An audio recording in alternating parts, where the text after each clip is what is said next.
Good morning बेटा। ਅੱਜ ਆਪਾਂ ਕਰਾਂਗੇ ਬੱਚੇ ਪਬਲਿਕ ਨੋਟਿਸਿਸ। ਪਬਲਿਕ ਨੋਟਿਸ ਕਿਹਨੂੰ ਕਹਿੰਦੇ ਨੇ? ਉਹ ਨੋਟਿਸ ਜਿਹੜਾ ਪਬਲਿਕ ਦੇ ਲਈ ਲਗਾਇਆ ਜਾਂਦਾ ਹੈ। ਪਬਲਿਕ ਨੋਟਿਸਿਸ ਅਗਰ ਤੁਸੀਂ ਪੜ੍ਹਨਾ ਚਾਹੁੰਦੇ ਹੋ ਜਾਂ ਤਾਂ ਆਪਣੀ ਕਿਤਾਬ ਵਿੱਚ ਪੜ੍ਹੋਗੇ ਜਾਂ ਤੁਸੀਂ ਅਖਬਾਰ ਖੋਲ੍ਹੋ। ਨਿਊਜ਼ਪੇਪਰ ਦੇ ਵਿੱਚ ਡੇਲੀ ਪਬਲਿਕ ਨੋਟਿਸਿਸ ਆਉਂਦੇ ਨੇ। ਸ਼ਾਇਦ ਕਦੇ ਤੁਸੀਂ ਵੀ ਪਬਲਿਕ ਨੋਟਿਸ ਕਢਾਏ ਹੋਣ।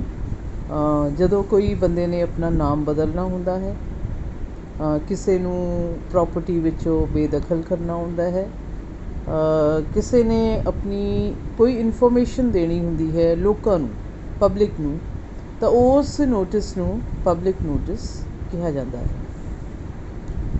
ਜਦੋਂ ਅਸੀਂ ਪਬਲਿਕ ਨੋਟਿਸ ਕਢਾਉਂਦੇ ਹਾਂ, ਇਹ ਜ਼ਿਆਦਾਤਰ ਨਿਊਜ਼ਪੇਪਰਸ ਜਿਹੜੇ ਡੇਲੀ ਨਿਊਜ਼ਪੇਪਰਸ ਨੇ ਉਹਨਾਂ ਦੇ ਵਿੱਚ ਆਉਂਦੇ ਨੇ, ਜਾਂ ਇਹ ਮੈਗਜ਼ੀਨਸ ਦੇ ਵਿੱਚ ਆਉਂਦੇ ਨੇ। ਪਬਲਿਕ ਨੋਟਿਸ ਲੀਗਲ ਡਾਕੂਮੈਂਟ ਹੈ, ਲੀਗਲੀ ਵੈਲਿਡ ਹੈ। ਜੋ ਤੁਸੀਂ ਉਹਦੇ ਵਿੱਚ ਇੱਕ ਵਾਰ ਕਢਾ ਦਿੱਤਾ, ਉਹ ਤੁਹਾਡੇ ਲਈ ਫੋਰਐਵਰ ਲਾਗੂ ਹੈ। ਇਟ ਇਜ਼ ਵੈਲਿਡ ਫੋਰਐਵਰ, ਮਤਲਬ ਫॉर योर ਲਾਈਫ। ਮੰਨ ਲਓ ਤੁਸੀਂ ਆਪਣਾ ਚੇਂਜ ਆਫ ਨੇਮ ਕਰਾਉਣਾ ਹੈ, ਤਾਂ ਤੁਸੀਂ ਪਬਲਿਕ ਨੋਟਿਸ ਕਢਾਓਗੇ। ਆਈ ਕੌਮਾ ਆਪਣਾ ਨਾਮ ਲਿਖ ਕੇ, ਸਨ ਆਫ ਆਪਣੇ ਪਾਪਾ ਦਾ ਨਾਮ, ਆਪਣਾ ਐਡਰੈਸ, ਰੈਜ਼ੀਡੈਂਟ ਆਫ, ਫਿਰ ਲਿਖੋਗੇ have change my name to dash. ਜਿਹੜਾ ਨਾਮ ਨਵਾਂ ਰੱਖਣਾ ਹੈ ਉਹ ਅੱਗੇ ਲਿਖਿਆ ਜਾਏਗਾ। ਇਸ ਨੂੰ change of name the public notice ਕਹਿੰਦੇ ਨੇ। ਫਿਰ ਜੇ ਆਪਾਂ ਕਿਸ ਪਬਲਿਕ ਨੋਟਿਸ ਕਢਾਉਣਾ ਹੈ, ਜੇ ਡਿਸਇਨਹੈਰਿਟ ਕਰਨਾ ਹੈ ਆਪਣੇ ਬੇਟੇ ਨੂੰ ਜਾਂ ਬੇਟੀ ਨੂੰ, ਕੋਈ ਪੇਰੈਂਟਸ ਨੇ ਬੜੇ ਦੁਖੀ ਆ ਆਪਣੇ ਬੱਚਿਆਂ ਤੋਂ, ਜਾਂ ਮੁੰਡੇ ਤੋਂ ਜਾਂ ਕੁੜੀ ਤੋਂ, ਅਤੇ ਉਸ ਨੂੰ ਉਹ ਆਪਣੀ ਮੂਵੇਬਲ ਅਤੇ ਇਮੂਵੇਬਲ ਪ੍ਰੋਪਰਟੀ 'ਚੋਂ ਡਿਸਇਨਹੈਰਿਟ ਕਰਨਾ ਚਾਹੁੰਦੇ ਨੇ, ਤਾਂ ਉਹ ਅਖਬਾਰ ਦੇ ਵਿੱਚ ਇਹ ਵਾਲਾ ਪਬਲਿਕ ਨੋਟਿਸ ਦੇਣਗੇ, ਜਿਸ 'ਚੋਂ ਲਿਖਣਗੇ ਕਿ ਮੈਂ ਇਹ ਸਨ ਆਫ ਇਸ ਜਗ੍ਹਾ ਦਾ ਰਹਿਣ ਵਾਲਾ, hereby disinherit my son dash, ਅਤੇ ਡਾਟਰ ਅਗਰ ਹੈ ਤਾਂ ਉਹਦਾ ਨਾਮ, of all my immovable and movable property as she is या he is out of my control. I will not be responsible for any of his act of omission or commission. omission ਹੁੰਦਾ ਹੈ ਗਲਤੀਆਂ, omit ਕਹਿੰਦੇ ਨਾ ਆਪਾਂ, omit ਕਰਨਾ ਹੁੰਦਾ ਹੈ ਗਲਤੀਆਂ ਕਰਨਾ। ਕੋਈ ਵੀ ਗਲਤੀ ਲਈ ਮੈਂ ਜ਼ਿੰਮੇਵਾਰ ਨਹੀਂ ਹਾਂ। ਔਰ ਕੋਈ ਕਮਿਸ਼ਨ ਮੀਨਸ ਕੋਈ ਲੈਣ ਦੇਣ, ਅਗਰ ਉਹਨੇ ਕਿਸੇ ਦੇ ਪੈਸੇ ਲੈਣੇ ਨੇ, ਕਿਸੇ ਦੇ ਕਰਜ਼ਾ ਦੇਣਾ ਹੈ, ਤਾਂ ਉਸ ਦੇ ਲਈ ਮੈਂ ਰਿਸਪੋਂਸੀਬਲ ਨਹੀਂ ਹਾਂ। ਸੋ ਇਹ ਹੁੰਦੇ ਨੇ ਪਬਲਿਕ ਨੋਟਿਸਿਸ। ਇਹ ਪਬਲਿਕ ਨੋਟਿਸਿਸ ਸਾਨੂੰ ਸੜਕਾਂ 'ਤੇ ਲੱਗੇ ਵੀ ਨਜ਼ਰ ਆਉਂਦੇ ਨੇ। ਬੋਰਡ ਦੇ ਉੱਪਰ ਇੱਕ ਡੱਬਾ ਜਿਹਾ ਬਣਾ ਕੇ ਉਸ ਦੇ ਵਿੱਚ ਬਾਕਸ ਦੇ ਵਿੱਚ ਲਿਖਿਆ ਜਾਂਦਾ ਹੈ, ਜਿਵੇਂ ਕਈ ਦੁਕਾਨਾਂ ਦੇ ਬਾਹਰ ਲਿਖਿਆ ਹੁੰਦਾ ਹੈ ਕਿ ਇਹ ਦੁਕਾਨ ਬਦਲ ਕੇ, ਉਹਦਾ ਜਿਹੜਾ ਨਵਾਂ ਐਡਰੈਸ ਹੈ ਉੱਥੇ ਲਿਖਿਆ ਹੁੰਦਾ ਹੈ ਕਿ ਇਹ ਦੁਕਾਨ ਬਦਲ ਕੇ ਉੱਥੇ ਚਲੀ ਗਈ, this shop has shifted to dash dash dash address. ਠੀਕ ਹੈ, that is also public notice. ਫਿਰ ਕਈ ਵਾਰ ਅਸੀਂ ਅਖਬਾਰ ਦੇ ਵਿੱਚ ਨਹੀਂ ਕਢਾਉਂਦੇ, ਜਿੱਥੇ ਹੈਗੇ ਆ, ਜਿਵੇਂ ਤੁਸੀਂ ਕਾਲਜ ਆਏ ਅਤੇ ਕਾਲਜ 'ਚ ਛੁੱਟੀ ਅਨਾਊਂਸ ਹੋਈ ਹੈ, ਤੁਹਾਨੂੰ ਪਤਾ ਨਹੀਂ ਸੀ, ਤੁਸੀਂ ਕਾਲਜ ਆ ਜਾਂਦੇ ਹੋ, ਤੁਹਾਡੇ ਗੇਟ ਦੇ ਅੱਗੇ ਇੱਕ ਨੋਟਿਸ ਲੱਗਿਆ ਹੋਏਗਾ, that notice is also a public notice. ਉਹ ਲੱਗਿਆ ਹੋਏਗਾ ਗੇਟ 'ਤੇ ਕਿ ਅੱਜ ਦਾ ਦਿਨ, ਇਸ ਤਰੀਕ is a holiday because of any, ਜਿਹੜਾ ਵੀ ਹੈ, because of Diwali, because of Dussehra, because of ਜਿਹੜਾ ਵੀ ਫੈਸਟੀਵਲ ਹੈ। ਠੀਕ ਹੈ, even that is a public notice. ਫਿਰ ਪਬਲਿਕ ਨੋਟਿਸ ਉਹ ਵੀ ਹੁੰਦਾ ਹੈ ਜਦੋਂ ਅਸੀਂ ਕਿਸੇ ਫਰਮ ਨੇ ਕੋਈ ਪਰਚੇਜ਼ ਕਰਨੀ ਹੈ, ਮੰਨ ਲਓ ਕੋਈ ਪ੍ਰੋਪਰਟੀ ਪਰਚੇਜ਼ ਕਰਨੀ ਹੈ, ਅਤੇ ਉਹ ਅਖਬਾਰ ਦੇ ਵਿੱਚ ਕਢਾਉਂਦਾ ਹੈ ਕਿ ਮੈਨੂੰ ਇਹੋ ਜਿਹੀ ਪ੍ਰੋਪਰਟੀ ਦੀ ਲੋੜ ਹੈ, ਵਿਚ ਸ਼ੁੱਡ ਬੀ ਇਸ ਜਗ੍ਹਾ 'ਤੇ ਹੋਵੇ, ਉਹ GT ਰੋਡ 'ਤੇ ਹੋਵੇ, ਉਹ 500 ਗਜ਼ ਦੀ ਹੋਵੇ, ਫਿਰ ਉਹ ਜਲੰਧਰ ਦੇ ਕੋਲ ਹੋਵੇ, ਜਾਂ ਉਹ ਜਿਹੜੀ ਵੀ ਜਗ੍ਹਾ 'ਤੇ ਉਹ ਨੇੜੇ ਲੈਣਾ ਚਾਹੁੰਦਾ ਹੈ, ਉਹ ਖੰਨੇ ਦੇ ਨੇੜੇ ਹੋਵੇ। ਫਿਰ ਉਸ ਦਾ ਜਿਹੜਾ ਹੈ ਉਹ ਮੈਂ ਉੱਥੇ ਆਫਿਸ ਖੋਲ੍ਹਣਾ ਹੈ। Interested parties may send their offers giving location, plot area, covered area, total price within 7 days brokers need not apply, ये लिख दिंदे ने कि ਜਿਹੜੇ ब्रोकर्स ने या ਜਿਹੜੇ प्रॉपर्टी डीलर्स ने ਉਹਨਾਂ ਵਿੱਚ ਆਉਣ। ठीक है, सो ये भी एक पब्लिक नोटिस है। अज आप सिर्फ यही डिस्कस करांगे कि पब्लिक नोटिस किवें किवें दे हुंदे ने। कई बार कोई बिजनेस का पार्टनर हुंदा है, उन्होंने असीं डिसोसीएट करना चाहुंदे हां। डिसोसीएट मीनस उस तो असीं खैड़ा छुड़ाना चाहुंदे हां, we want to do away with him. फिर वो लिखते हैं जिवें मान लो तुहाडी कोई फर्म है, तुहाडी कोई कंपनी है, सीता गारमेंट्स, एनी कंपनी, ਜਿਹੜਾ ਮਰਜ਼ੀ ਨਾਮ ਦੇ ਲਓ, ਅਤੇ ਉਹ ਸਾਡੇ ਨਾਲ it was our business partner, ਅਤੇ now we have dissociated our company and we are no more partners. ਅਤੇ ਇਹ ਵੀ ਅਖਬਾਰ ਵਿੱਚ ਕਢਾਇਆ ਜਾਂਦਾ ਹੈ, ਇਹ ਅਖਬਾਰ ਵਿੱਚ ਵੀ ਕਢਾਇਆ ਜਾਂਦਾ ਹੈ। ਇਹ ਦੁਕਾਨ ਦੇ ਜਾਂ ਗਾਰਮੈਂਟਸ ਦੀ ਉਹ ਜਿਹੜੀ ਫੈਕਟਰੀ ਹੈ ਉਸਦੇ ਬਾਹਰ ਵੀ ਲਗਾ ਦਿੱਤਾ ਜਾਂਦਾ ਹੈ। ਅਤੇ all are valued customers and the public in general are warned not to have any transaction with the aforesaid dealers regarding any business related to our company. Any person doing so may be so entirely at his own risk and responsibility. Chairman of ਤੁਹਾਡੀ company. ठीक है, ये भी एक public notice है।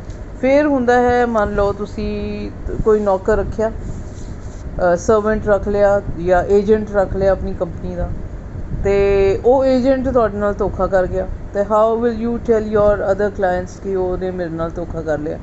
हो सकता है धोखा कंटीन्यू करी जाए, तुहाडे वल्लों पैसे इकट्ठे करता फिरी जाए दूसरियां कंपनियां तो या फैक्ट्रियां वाले तो। सो ਉਹਦਾ भी एक पब्लिक नोटिस कढ़ाया जा सकता है, जाता है। वो ये हुंदा है कि be it known to all that Shri dash dash dash is no more in our service as our agent since any तरीक तो, जिहड़ी भी पिछली कोई तरीक है। Public at large is warned not to deal with him on our behalf. Anybody dealing with him or her on our behalf shall be doing so at his or her own risk and responsibility, and we will not be responsible for any eventuality or any danger arising with this connection। ठीक है, फिर आ गया बच्चे ਜਿਹੜਾ public notice ਹੁੰਦਾ है, ਜਿਹੜਾ ਅਸੀਂ ਕਿਸੇ ਇਸ਼ੂਜ਼ ਨੂੰ ਇਸ਼ੂ ਕਰ ਜਾਂ ਕੋਈ ਕਿਸੇ ਕਾਉਂਸਲ ਵਗੈਰਾ ਤੋਂ ਇਸ਼ੂ ਕੀਤਾ ਜਾਂਦਾ ਹੈ। ਉਹ ਇਸ਼ੂ ਹੁੰਦਾ ਹੈ ਕਿ ਜਿਹੜੇ ਬਹੁਤ ਸਾਰੇ, ਜਿਵੇਂ ਹੁਣ ਹੈ COVID-19 ਦਾ ਜ਼ਮਾਨਾ ਹੈ, ਤਾਂ ਉਹਦੇ ਵਿੱਚ ਬਹੁਤ ਸਾਰੇ ਪਬਲਿਕ ਨੋਟਿਸਿਸ ਲੱਗੇ, ਤੁਸੀਂ ਦੇਖੋਗੇ ਕਿ ਇੱਥੇ ਵੀਅਰ ਅ ਮਾਸਕ, ਹੈ ਨਾ, cover yourself, then sanitise yourself, then do not sneeze, then ਇਹੋ ਜਿਹੀ ਵਾਸ਼ ਯੋਰ ਹੈਂਡਸ, ਇਹ ਵੀ ਪਬਲਿਕ ਨੋਟਿਸਿਸ ਦੇ ਵਿੱਚ ਹੀ ਆਉਂਦੇ ਨੇ। ਫਿਰ ਮਿਊਨਿਸਪਲ ਕਾਉਂਸਲਸ ਜਾਂ ਮਿਊਨਿਸਪਲ ਕਮੇਟੀਆਂ ਵੀ ਕਈ ਵਾਰ ਲਾ ਦਿੰਦੀਆਂ ਨੇ, ਤਾਂ ਉਹ ਜਿਵੇਂ ਉਹ ਕਿਸੇ ਨੂੰ ਵਾਰਨ ਕਰਨਾ ਹੈ ਕਿ ਬਈ ਇਹ ਹੋਟਲਸ ਨੇ ਅਤੇ ਤੁਸੀਂ ਇਹਨਾਂ ਦੇ ਵਿੱਚ ਪੋਲੀਥੀਨ ਦਾ ਇਸਤੇਮਾਲ ਨਹੀਂ ਕਰਨਾ, ਤੁਸੀਂ ਇੱਥੇ ਡਸਟਬਿਨਸ ਰੱਖਣੇ ਨੇ, ਤੁਸੀਂ ਇੱਥੇ ਹੋਰ ਚੀਜ਼ਾਂ ਜਿਵੇਂ ਕੋਈ ਲੈਫਟ ਓਵਰਸ ਨੇ, ਖਾਣਾ ਬਚ ਗਿਆ, ਕੁਛ ਹੋਰ ਹੈ, ਉਸ ਦਾ ਕਿੱਦਾਂ ਇਸਤੇਮਾਲ ਕਰਨਾ, ਉਹ ਸਾਰਾ ਕੁਛ ਲਿਖ ਕੇ ਕਿ ਉਸ ਤੋਂ ਬਾਅਦ ਜੇ ਵਾਇਲੇਸ਼ਨ ਹੋਏਗੀ then it will be punishable under section dash dash dash. ਇਹ ਵੀ ਇੱਕ ਪਬਲਿਕ ਨੋਟਿਸ ਹੈ। ਫਿਰ ਪਬਲਿਕ ਨੋਟਿਸ ਇਹ ਵੀ ਹੁੰਦਾ ਹੈ, ਕਈ ਵਾਰ ਆਉਂਦਾ ਹੈ ਕਿ ਅਸੀਂ ਕੋਈ ਚੀਜ਼ ਅਸੀਂ ਜਿਵੇਂ ਵੇਚਣੀ ਹੈ, ਪਬਲਿਕ ਨੋਟਿਸ ਦੇ ਥਰੂ ਕਿਵੇਂ ਵੇਚਣੀ ਹੈ। ਜਦੋਂ ਅਸੀਂ ਮਿਊਨਿਸਪਲ ਕਾਰਪੋਰੇਸ਼ਨ ਕੋਈ ਚੀਜ਼, ਜਿਵੇਂ ਮੰਨ ਲਓ ਉਹਨਾਂ ਨੇ ਆਪਣਾ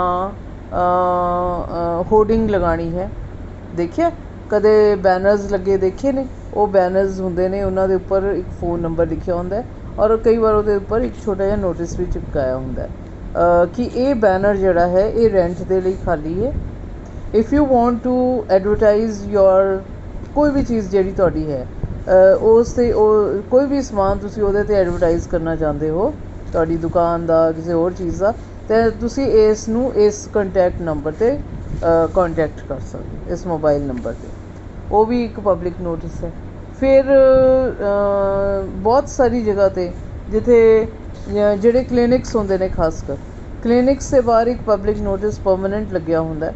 ਉਹ ਪਬਲਿਕ ਨੋਟਿਸ ਇਹ ਹੁੰਦਾ ਹੈ ਕਿ ਬਈ ਇੱਥੇ ਜਿਹੜਾ ਫੀਟਸ ਦਾ ਸੈਕਸ ਟੈਸਟ ਨਹੀਂ ਹੋਏਗਾ, ਉਹ ਇਲੀਗਲ ਹੈ।